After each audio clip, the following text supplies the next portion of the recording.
શિવાજી. અમદાવાદમાં જે બાળકની ઘટના બની છે હા, તેમાં તમારો શું મત છે?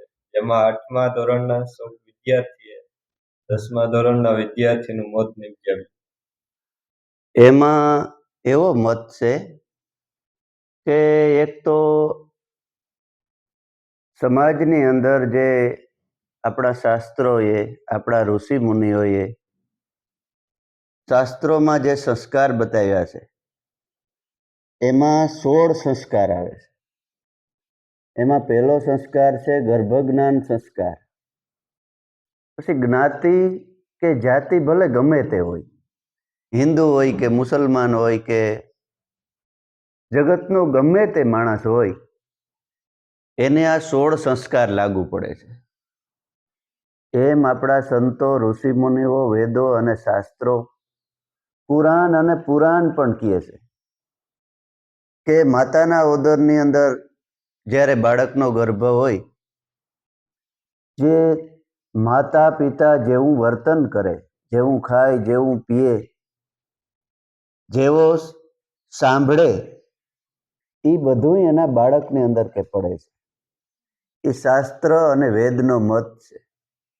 કારણ કે જો અભિમાન્યુની વાત કરીએ તો માતાના ઉદરની અંદર અભિમાન્યુ જ્યારે હતો તેઓ 7 કોઠાની વિદ્યા કે એને ગર્ભમાં જ મળેલી હતી. પછી માતા જીજાબાઈની વાત કરીએ તો એમ કહે છે કે પેટમાં પોઢીને રામ લક્ષ્મણની વાત સાંભળી. તો હિન્દુના ધર્મને ટકાયો મહારાજ શિવાજીએ. એટલે મોટામાં મોટી અત્યારે એક માતા પિતાના સંસ્કાર નથી. અને આપણામાં એક રિવાજ એ પણ હતો કે આપણા બાળકને પહેલા સંતના શરણે જઈ અને ગુરુ ઉપદેશ દેવામાં આવતો. એ પ્રમાણે એને જીવન જીવવામાં આવતું. બીજું કે શાળાઓમાં જે આપણી નિશાળો છે, જે શાળાઓ છે, એમાં અત્યારે વિદ્યાની સાથે વિનય નથી બતાવાતો. અમારે પહેલાના જમાનામાં એક સુવિચાર કહેવામાં આવતો કે વિદ્યા વિનયથી શોભે છે. વિનય કોને કહેવાય? વિનય એટલે વિવેક. ભાગવતની અંદર એનું વર્ણન કરવામાં આવ્યું છે કે વિવેક રાખવો. તો એ વિવેકની બાળકોને ખબર નથી. 99% બાળકોને ખબર નથી. હોય અમુક સંતોના બાળકો છે જગતમાં, એવું નથી કે કોઈ નથી, પણ વધારે પૂરતું નથી. 99% કે 90% અમને ખબર નથી. અત્યારે વિનયની વિવેક કોને કહેવાય તે 90% બાળકોને ખબર નથી. પહેલાના જમાનામાં ઋષિ મુનિઓના આશ્રમની અંદર 4 પ્રકારનું જ્ઞાન આપવામાં આવતું. એમાં પહેલું જ્ઞાન શારીરિક જ્ઞાન આપવામાં આવતું કે શરીરથી નિરોગી કેમ રહેવાય. આપણું શરીર નિરોગી હોય તો જ આપણે સુખી થઈએ. પહેલું સુખ છે જાતે નિર્વાહ. આપણા શરીરનું સુખ હોવું જોઈએ. એ જ્ઞાન પહેલામાં આપવામાં આવતું. પછી બીજું જ્ઞાન સાંસ્કૃતિક જ્ઞાન કે આપણી જૂની ઋષિમુનિઓની પરંપરાઓ શું છે, સાંસ્કૃતિક આપણી સંસ્કૃતિ કેવી હતી. એટલા માટે સંતોએ આ મંદિરો બનાવ્યા છે કે મંદિરો એક હરવા ફરવાના સાધન અને મનોરંજન થઈ ગયું. પણ એ મંદિરોની અંદર જે મહાન સતીનારી, મહાન સંતો થઈ ગયા, એ સંતો કેવી રીતે જીવન જીવ્યા, એ જીવન જીવવાની જે થિયરી છે એ સંતોના શરણમાં જઈ અને આપણા જીવનની અંદર ઉતારવાનું છે. અત્યારે તો માણસ કે મંદિરે જઈને કે ભલું કરજે ભગવાન, પાછા હતા એમને એમ. પણ એ મંદિરોની યાદી એટલા માટે રાખવામાં આવી છે કે એ મહાપુરુષો અને સંતો કેવી રીતે જીવન જીવ્યા ને એ આપણા જીવનની અંદર ઉતારવાનું. એ બીજું જ્ઞાન. પછી ત્રીજું જ્ઞાન આત્મજ્ઞાન. આત્મા એટલે આપણો આત્મા. પછી હિન્દુ હોય કે મુસલમાન હોય કે શીખ હોય કે ઈસાઈ હોય કે ક્રિશ્ચન હોય કે ગમે તે હોય, આત્મા એ જ પરમાત્મા છે. હિન્દુનું લોહી કાળું છે કે મુસલમાનનું લોહી ધોળું છે કે કોરું, એવું કંઈ છે?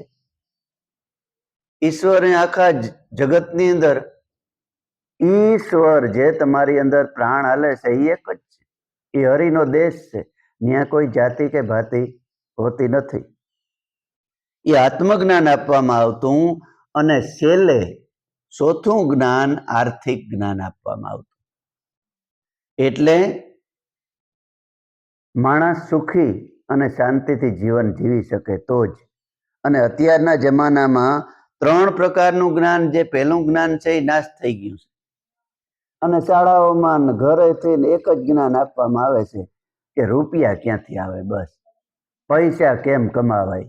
પછી બીજાના ગમે એ નુકસાન થાય તોય ભલે, અહિત થાય તોય ભલે, જે કંઈ થઈ જાય તો ભલે થઈ જાય, પણ રૂપિયા કેમ આવે, એ એક જ્ઞાન આપવામાં આવે છે.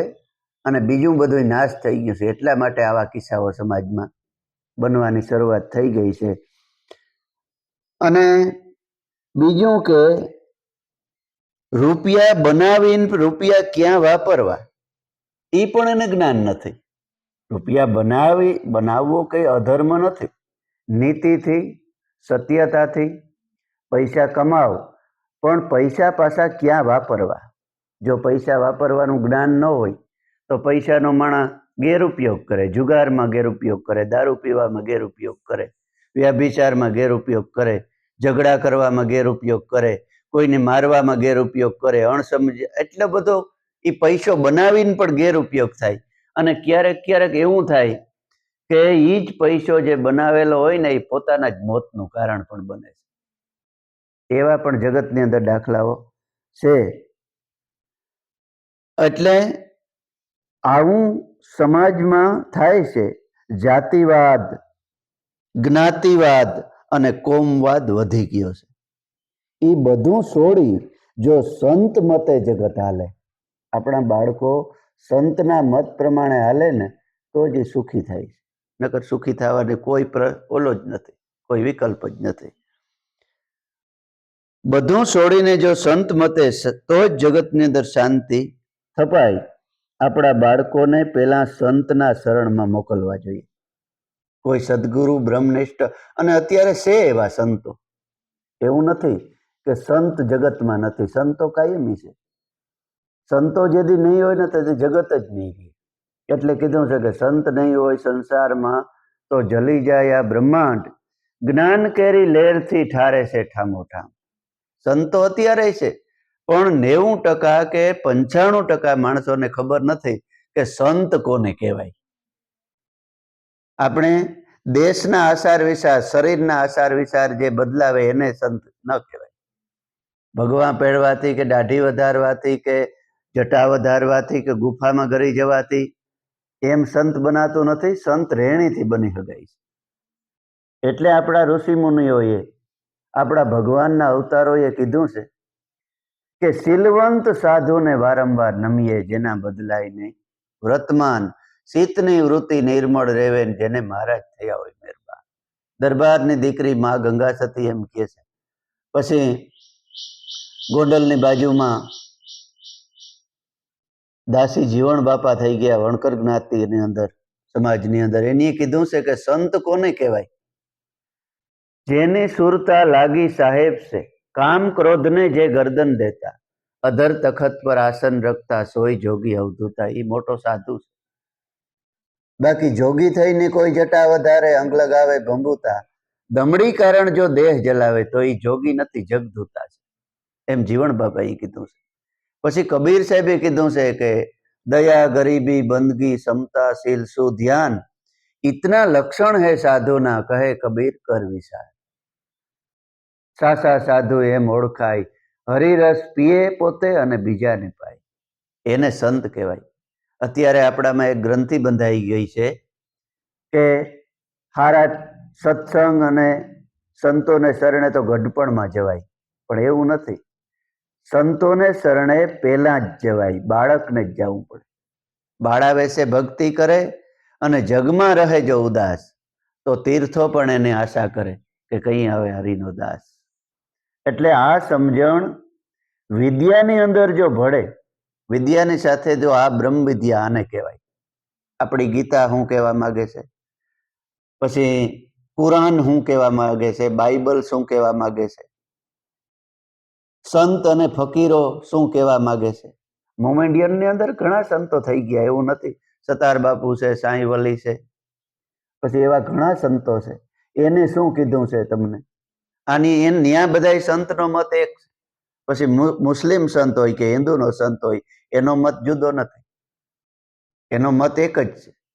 ક્યારેક નવીરા હોય તો આ જોજો, એનો મત એક જ છે. મોહમ્મદ પેગમ્બર સાહેબનો અને ભગવાન રામનો મત એક જ છે. ત્યાં કોઈ જુદો નથી. નાનક સાહેબનો, અસો જરથુષ્ટ્રનો કે ભગવાન ઈસુ ખ્રિસ્તનો, એ બધાયના મત એક જ છે. પણ આપણે એને સમજણ નથી ને, એટલે આપણે જુદા પડ્યા છે. એટલે આ બધી વિદ્યાની સાથે બ્રહ્મ વિદ્યાનો અભાવે આ અમદાવાદમાં જે બાળકોની ઘટના બની છે, એનું મેઇન કારણ તો પાયાનું ઈ છે.